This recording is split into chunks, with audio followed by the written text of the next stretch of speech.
Chennai Silks Saadi Sale. Latest collections at unbelievable prices. Up to 50% offer or branded gifts. Srinagar, Velachery, Cropate and Thiruvallur. சினிமாடம் வியூவர்ஸுக்கு வணக்கம். இந்த video ரிவ்யூல நம்ம பார்க்க இருக்கிற திரைப்படம் விஜய் தேவர்கொண்டா நடிப்பில் உருவாயிருக்கும் கிங்டம் அப்படிங்கிற படம் தான். இந்த படத்தை டைரக்டர் கௌதம் தின்னனூரி இயக்கியிருக்காரு. இவர் ஜெர்சி அப்படிங்கிற படத்தை நானி வச்சு கொடுத்திருந்தாரு.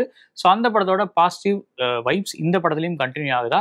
இந்த படத்தோட ட்ரெய்லர் பார்த்தப்போ நமக்கு ஒரு ஆக்ஷன் வைப்ஸ் ஃபீல் கிடைச்சது. ஒரு ஸ்பை த்ரில்லர் கான்செப்டும் உள்ள இருக்கு அப்படிங்கிறதும் தெரிஞ்சது. அந்த எக்ஸ்பெக்டேஷனை எந்தளவு பூர்த்தி செய்கிறாங்க. படத்தோட பிற ப்ளஸ் மைனஸ் எல்லாம் என்ன, இதெல்லாமே இந்த ரிவ்யூல பார்க்கலாம். வாங்க ரிவ்யூக்குள்ள போகலாம். படத்தோட ஒன்லைன் என்ன அப்படிங்கிறத பார்த்தலாம். ஹைதராபாத் பக்கத்தில் ஒரு ரூரல் ஏரியாவில் கான்ஸ்டபிளாக இருக்காரு விஜய் தேவர்கொண்டா. கொஞ்சம் ஹாட் ஹெட்டட் முன்கோபி அப்படிங்கிறதுனால அவரோட அம்மா ரோகிணிக்கும் விஜய் தேவர்கொண்டாக்கும் ஒரு டிஸ்ஓரியன்டட் ரிலேஷன்ஷிப் தான் இருக்குது. இதுக்கிடையில் ஃப்ளாஷ்பேக்கில் விஜய் தேவர்கொண்டாவோட அண்ணன் தன்னோட அப்பாவை கொண்டுட்டு ஊரை விட்டு ஓடிட்டார் அப்படிங்கிறது நமக்கு தெரிய வருது. ஸோ எப்படியாவது அண்ணனை இப்போ எங்கே இருக்காருன்னு கண்டுபிடிச்சி கூட்டிகிட்டு வந்து அம்மாட்ட சேர்த்தரணும் அப்படிங்கிறது விஜய் தேவர்கொண்டாவோட லட்சியமாக இருக்குது. அதுக்கு அவருக்கு ஒரு ஆப்பர்ச்சுனிட்டியும் வருது. ஒரு பெரிய காவல் அதிகாரி விஜய் தேவர்கொண்டா வந்து சந்திக்கிறாரு. இந்த மாதிரி நீ வந்து ஒரு ஸ்பையாக ஒரு இடத்துக்கு போகணும். அந்த இடம் எங்கே இருக்குன்னா ஸ்ரீலங்காவில் ஒரு தீவு. ஸோ அங்கே நீ போய் எனக்கு இந்த வேலையை செஞ்சு கொடுத்தீங்கன்னா உங்கள் அண்ணனை திரும்ப இந்தியா கூட்டு வரதுக்கு நான் ஹெல்ப் பண்ணுறேன். ஏன்னா அந்த தீவில் தான் உங்கள் அண்ணனும் இருக்காரு அப்படிங்கிற மாதிரி சொல்கிறாங்க. அதுக்கான ப்ரூஃப்ஸும் கொடுக்குறாங்க. ஸோ அதனால அண்ணனை கூட்டு வர மிஷனில் விஜய் தேவர்கொண்டா ஸ்பையா ஸ்ரீலங்காவுக்கு போகிறாரு. அதுக்கப்புறம் நடக்கிற சம்பவங்கள்லாம் என்ன, ஸ்ரீலங்காவில் இயங்கிட்டு இருக்கிற அந்த கடத்தல் காட்டலுக்கும் விஜய் தேவர்கொண்டா அண்ணனுக்கும் என்ன சம்பந்தம், அந்த மொத்தமாக அந்த தீவில் இருக்கிற மக்களுக்கெல்லாம் என்ன தேவை, அதை விஜய் தேவர்கொண்டா எப்படிலாம் சரி செஞ்சாரு, இதெல்லாம் சொல்கிற படம் தான் கிங்டம். படத்தில் நடிகர்களோட பங்களிப்பெல்லாம் எப்படி இருந்தது அப்படிங்கிறத பார்த்துலாம். கிங்டமோட ஹீரோவா விஜய் தேவர்கொண்டா ரொம்பவே ஒரு கன்வின்சிங்கான ஒரு போர்ட்ரேயல். அந்த ஹார்ட் ஹெட்டட்னஸ், அதாவது முன்கோபம், அப்புறம் வந்து எதுக்கு எடுத்தாலும் கையோங்கிறது, பட் அதில் ஒரு மொராலிட்டி இருக்கிறது அப்படிங்கிற மாதிரியான அந்த ரோலை ரொம்ப கன்வின்சிங்காகவே புல் ஆஃப் பண்ணியிருக்காரு. அவரோட பெர்ஃபார்மன்ஸ் இந்த படத்துக்கு ஒரு பெரிய அசெட் அப்படின்னு சொல்லிடலாம். ஸ்டன் காட்சிகளையும் சிறந்ததொரு உழைப்பை கொடுத்துருக்காரு. அவருக்கு நிச்சயமா இது ஒரு லைஃப் டைம் ரோல். விஜய் தேவர்கொண்டாவோட அண்ணனா சத்யதேவ், இவரோட அந்த கேரக்டர் தான் கொஞ்சம் எமோஷனலி பாண்டடான ஒரு கேரக்டராக படத்தில் எனக்கு தெரிஞ்சுது. ஒரு ஃபேமிலி இருக்குது, அதுக்கான ரெஸ்பான்சிபிலிட்டியும் இருக்குது, அதே மாதிரி ஒரு தீவே அவர் நம்பி இருக்குது அப்படிங்கிற மாதிரியான அந்த விஷயங்கள் எல்லாம் சிறப்பாகவே கையாண்டிருக்காரு. அவரோட ஃபேஸில் வர எக்ஸ்பிரஷன்ஸாக இருக்கட்டும், அந்த எமோஷன் பேர்டனை தாங்க முடியாமல் வர அழுகையாக இருக்கட்டும், தம்பியை பார்த்து வர பாசமாக இருக்கட்டும், எல்லாத்துலேயுமே ஒரு நெகிழ்ச்சியான பெர்ஃபார்மன்ஸை கொடுத்துருக்காரு.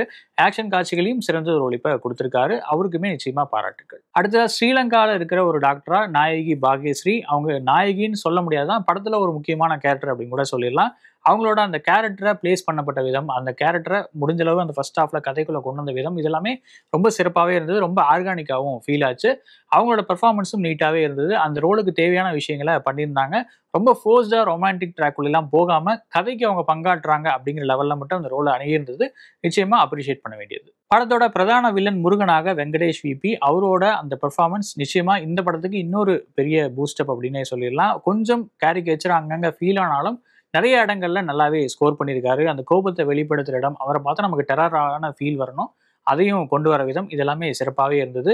விஜய் தேவர்கொண்டாக்கும் அவருக்கு இருக்கிற அந்த கான்ஃப்ளிக்ட் படத்தோட ஆரம்பத்திலிருந்தே அப்படியே நமக்கு காட்டப்படுறது நிச்சயமா நல்லது ஒரு ரைட்டிங்காகவும் ஃபீல் ஆச்சு. தலைமை காவல் அதிகாரியா இந்த ஸ்பை ஆபரேஷனோட ஹெட்டா மணிஷ் சௌத்ரி, அவரோட கேரக்டர் எழுதப்பட்ட விதமே ரொம்ப சுவாரஸ்யமா இருந்தது. விஜய் தேவர்கொண்டாக்கும் அவருக்கும் நடக்கிற ஆரம்பத்தில் வர அந்த கான்ஃப்ளிக்ட், அதில் அவங்க ரெண்டு பேரும் எக்ஸ்சேஞ்ச் பண்ணிக்கிற வேர்ட்ஸ், இதுலேருந்தே அவரோட கேரக்டர் எந்த அளவு ஸ்ட்ராங்காக இருக்குது அப்படிங்கிறது நமக்கு புரிஞ்சிருது. ஒரு டிபிக்கல் போலீஸ் உயரதிகாரி அப்படியே ஸ்க்ரீனில் போர்ட்ரே பண்ணியிருக்காரு. ஒரு பிரச்சனைன்னு வரப்போ அவர் எடுக்கிற முடிவுகள், அது சம்பந்தப்பட்ட அரசியல் காய் நகர்த்தல்கள், இதெல்லாமே ரொம்ப ரியலிஸ்டிக்காகவே இருந்தது. அதுக்கு அவருமே ஒரு கன்வின்சிங்கான ஒரு போர்ட்ரேல கொடுத்திருந்தாரு. இளவயது விஜய் தேவர்கொண்டாவா வர ஜெர்சி பையன் ரோனித் கம்ரா, இளவயது சத்யதேவா வர கொத்தாலா பானு பிரகாஷ், அண்ட் தீவில் இருக்கிற சாமியாரா வர ஐயப்ப பி சர்மா, அண்ட் தீவில் இருக்கிற பிற மனிதர்கள் எல்லாருமே ரொம்ப சிறப்பான பங்களிப்பை கொடுத்துருக்காங்க. அவங்களோட கேரக்டர்ஸ் எல்லாமே தனித்துவம் வாய்ந்ததாக எழுதப்பட்டிருக்கு. எல்லாருக்கும் ஒவ்வொரு பர்பஸ் இருக்குது அப்படிங்கிற மாதிரி தான் ஃபர்ஸ்ட் ஹாஃப்ல எஸ்டாப்ளிஷ் பண்ணுறாங்க. அது நிச்சயமாக நல்லதொரு போர்ட்ரேல், நல்லதொரு ரைட்டிங். அவங்க எல்லாருமே நல்லதொரு நடிப்பையும் கொடுத்துருக்காங்க அப்படிங்கிறது இந்த படத்தோட ஒரு பெரிய பாசிட்டிவ். படத்தோட பாசிட்டிவ்ஸ் என்ன அப்படிங்கிறத பார்த்தலாம். ஒரு ஸ்பை த்ரில்லர் மோட்ல அண்ணனுக்காக களமிறங்குற தம்பி, அண்ட் ஒரு தீவில் தன்னோட சேவியர் வருவாங்க அப்படின்னு காத்துட்டு இருக்கிற ஒரு மக்கள், அவங்க ஒடுக்கப்படுற விதம், இந்த மாதிரி ரெண்டு பேரலல் ஸ்டோரி லைன் எடுத்துக்கிட்டு அது எல்லாத்தையும் ஒரே யூனிவர்ஸில் ஒரே கிங்டம்ல கொண்டு வந்து அடைச்சிருக்காரு டைரக்டர் கௌதம் தின்னனூரி. அதை ரொம்ப நீட்டான ஒரு ப்ரெமிஸ் மூலமாகவும் செட் பண்ணி நமக்கு ஆரம்பிக்கிறாரு. அந்த ஒரு ப்ரிஃபேஸ் மாதிரி வர ஆரம்ப கட்ட அந்த பீரியட் காட்சிகள் எடுக்கப்பட்ட விதம், அதில் விஜய் தேவர்கொண்டாவோட பெர்ஃபார்மன்ஸ் டோட்டலாக அந்த அந்த மொத்த விஷயமும் எக்ஸிக்யூட் பண்ணப்பட்ட விதம், முக்கியமா சன் கொரியோகிராஃபி எல்லாமே இந்த படத்தோட ஒரு பெரிய பாசிட்டிவ் அப்படின்னே சொல்லிடலாம். அந்த போர்ஷன்ல மட்டும் சினிமாட்டோகிராஃபி இன்னுமே வேற லெவல்ல இருந்தது அப்படிங்கிறதையும் நோட் பண்ணி சொல்லிடலாம். ஆனா அந்த பீரியட் போர்ஷன்ஸ் முடிஞ்சதுக்கு அப்புறம் ஒரு சில காட்சிகள்ல விஜய் தேவரகொண்டாவோட கேரக்டர் எப்படி ஆனது அப்படிங்கிறத டெபிட் பண்ற மாதிரி சில காட்சிகள் வச்சு நம்மளுக்கு புரிய வச்சிடுறாங்க. அதுக்கப்புறம் மெயின் கான்ஃபிளிக்ட்டுக்குள்ள ஸ்ரீலங்காக்குள்ள கதை போனதுக்கு அப்புறம் ரொம்பவே வேகமாக தான் கதை நகருது. ரொம்ப சுவாரஸ்யமாகவும் கதை சொல்லியிருக்காங்க. நிறைய அங்கங்க சில டீடைலிங்கை வச்சுட்டே வந்து அதை ஒவ்வொன்றுக்கும் பே ஆஃப் பண்ண விதம் அப்படிங்கிறது ஃபர்ஸ்ட் ஹாஃப்ல நல்லாவே இருந்தது. அது நிச்சயமா இந்த படத்தை எங்கேஜிங்கான வாட்சா மாத்திருக்கு அப்படின்னு சொல்லலாம்.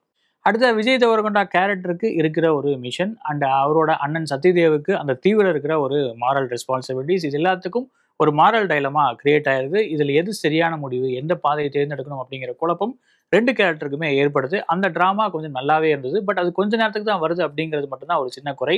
அதை இன்னும் டெவலப் பண்ணி அந்த ஆங்கிளே இன்னும் ஸ்டோரி வேற மாதிரி சொல்லியிருந்தா இன்னுமே ஒரு பயங்கரமான ஒரு போர்ட்ரேலா இருந்திருக்கும்னு நினைக்கிறேன். பட் ஸ்டில் அந்த ஆங்கிளை டச் பண்ணது ஒரு பெரிய பாசிட்டிவான விஷயம் தான். அதே மாதிரி லாஸ்ட் 20 மினிட்ஸ் ரொம்ப ஒரு கமர்ஷியல் ஃபேன் சர்வீஸா படம் மாறிடுது. பட் ஸ்டில் அதுல டெக்னிக்கல் வைஸ் நல்ல ஒரு எக்ஸிகியூஷன் தென்படுது. நல்ல ஒரு சினிமாட்டிக் எக்ஸ்பீரியன்ஸாகவும் அது மாறி இருக்கு அப்படின்னு சொல்லிடலாம். இதுக்கு காரணம் நிச்சயமா cinematographers Girish Gangadharan and Jomon T John, இவங்க ரெண்டு பேரோட பங்களிப்புமே நிச்சயமா பாராட்டத்தக்கது. அதே மாதிரி அனிருத்தோட பேக்ரவுண்ட் ஸ்கோரும் இந்த படத்துக்கு ஒரு பெரியது ஒரு அசெட். எல்லா காட்சிகள்லையும் அவரோட பேக்ரவுண்ட் ஸ்கோர் எப்போ வரும் அப்படின்னு வெயிட் பண்றோம். அந்த அளவுக்கு ஒரு பிரம்மாண்டமான ஒரு ஸ்கோரை கொடுத்திருக்காரு. நிறைய காட்சிகள் கொஞ்சம் அண்டர்பிளே பண்ணப்பட்டு இல்லை சட்டிலா இருந்தாலும் அது அனிருத் பிஜிஎம்ல கேட்கிறப்போ ஒரு பெரியது ஒரு மாஸ் மொமெண்டா மாறிடுது. இது படம் ஃபுல்லா இருக்க ஒரு எஃபெக்ட் தான். இன்ஃபேக்ட் முன்னாடி சொன்ன மாதிரி அந்த பீரியட் டிராமா, அந்த பீரியட் போர்ஷன்ல வர அந்த விஷயங்களுக்கும் அனிருத்தோட மியூசிக் எந்த அளவு ஹெல்ப் பண்ணியிருக்கோ அதே மாதிரி செகண்ட் ஹாஃப்லையும் நிறைய காட்சிகளை எலிவேட் பண்ணியிருக்கு.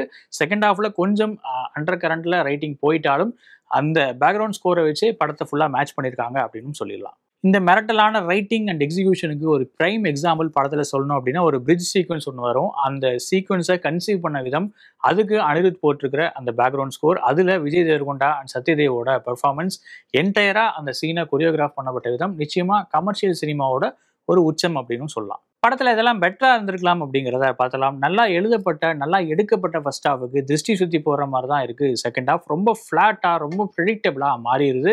அதுவும் யூஸ்வலா கேங்ஸ்டர் டிராமால எந்த மாதிரி எல்லாம் கிளிஷேஸ் இருக்குமோ அது எல்லாத்தையும் கொண்டு வந்து இறக்கியிருக்காங்க. இது டோட்டலான ஒரு டிசப்பாயிண்டிங்கான மூவா எனக்கு ஃபீல் ஆச்சு. ஃபர்ஸ்ட் ஹாஃபை அப்படி ஒரு ப்ரெமிஸ்ல செட் பண்ணிட்டு அவ்வளோ ஒரு ஸ்ட்ராங்கான ஃபவுண்டேஷன் போட்டுட்டு இப்படி வந்து இதை முடிக்கணுமா அப்படிங்கிற ஒரு கேள்வியும் எழுது. செகண்ட் ஹாஃப்ல இருக்கிற அந்த மோசமான ரைட்டிங் எந்த படத்துல ஒரு பெரிய நெகட்டிவா நான் பார்க்குறேன். அது முன்னாடியே சொன்ன மாதிரி பாகியலட்சுமி போர்சையோட கேரக்டர் இன்னுமே கொஞ்சம் டீட்டெயிலிங் கொடுத்துருக்கலாம். அந்த கேரக்டர் அந்த இடத்துல பிளேஸ் பண்ணது நல்லா இருந்தாலும் அவங்களோட பர்பஸ் அப்படிங்கிறத இன்னுமே கொஞ்சம் ரீடிஃபைன் பண்ணியிருக்கலாம். அந்த கேரக்டருக்கு இன்னும் சாலிடான ஒரு பேக்ரவுண்ட் கொடுத்து அவங்களுக்கும் ஒரு அஜெண்டா கொடுத்துருந்தா இன்னும் சிறப்பானது ஒரு கேரக்டராக அது ஃபிக்ஸ் ஆயிருக்கும். படத்தோட அந்த மைனஸும் கொஞ்சம் அந்த இடத்துல பாசிட்டிவாக மாறி இருக்கும் அப்படின்னு நினைக்கிறேன். அடுத்தது இப்படியான ஒரு கமர்ஷியல் கிளைமேக்ஸ் தான் கொண்டு வர போறீங்க அப்படின்னா அதுக்கு ஏன் இவ்வளோ பெரிய ட்ராமா இழுத்துட்டு போகணும் அப்படிங்கிற ஒரு கேள்வியும் எழுது. இதை தான் பண்ண போறீங்கன்னா இதை முன்னாடியே பண்ணியிருக்கலாமே, அப்படி பண்ணியிருந்தா ஆன் ஸ்க்ரீனில் இவ்வளோ டெட்ஸை காட்ட வேண்டியதும் இல்லையே அப்படிங்கிற ஒரு கேள்வியும் எழுது. அதே மாதிரி அந்த தீவில் ஆரம்பத்தில் காட்டும் போது ஒரு சில 100 பேர்கள் தான் இருக்கிற மாதிரி காட்டுறாங்க. அவங்களும் அதுக்கப்புறம் ஒரு பெரிய மசாக்கர் சந்திக்கிறாங்க. பட் ஸ்டில் அதுக்கப்புறமும் அந்த தீவில் அவ்வளோ பேர் இருக்காங்க, அவங்களும் சண்டை போடுறாங்க அப்படிங்கிற மாதிரி காட்சிப்படுத்துறாங்க.